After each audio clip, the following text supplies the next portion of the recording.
Man, some rivalries, they go way beyond the sport. Yeah, They become like legendary. right. You know what I mean? Like Ali Frazier. Absolutely. You can't talk about legendary boxing rivalries, of course, without talking about um, Mike Tyson and Mitch Blood Green. Oh, yeah. Blood. So we're going to do a deep dive today on these two guys, right? We got a boxing match, a street fight, even a lawsuit. Wow. Two huge personalities just clashing in and out of the ring.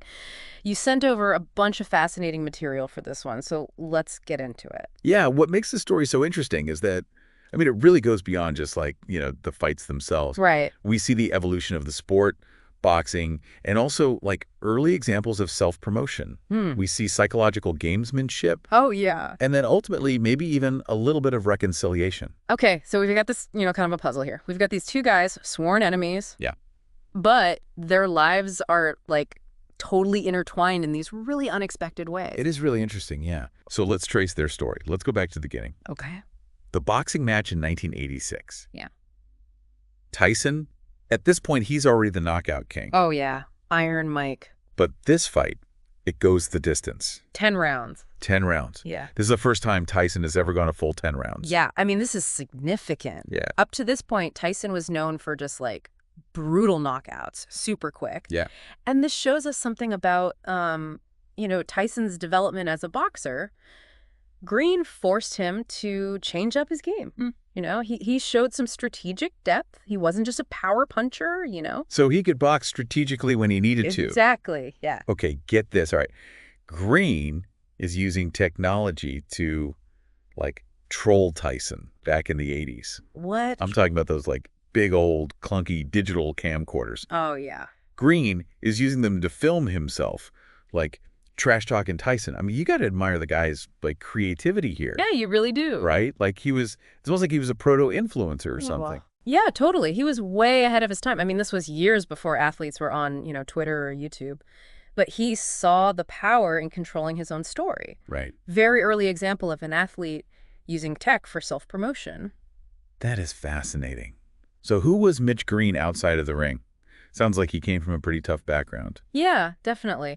Green was a former gang leader, and, boxing was his way out. And it's a good reminder, right, that a lot of athletes, they come from all different walks of life, often very challenging backgrounds. Green's story, I think, really highlights that intersection between violence and sport. Yeah. And it's interesting because I read that Tyson actually said that he held back in the fight.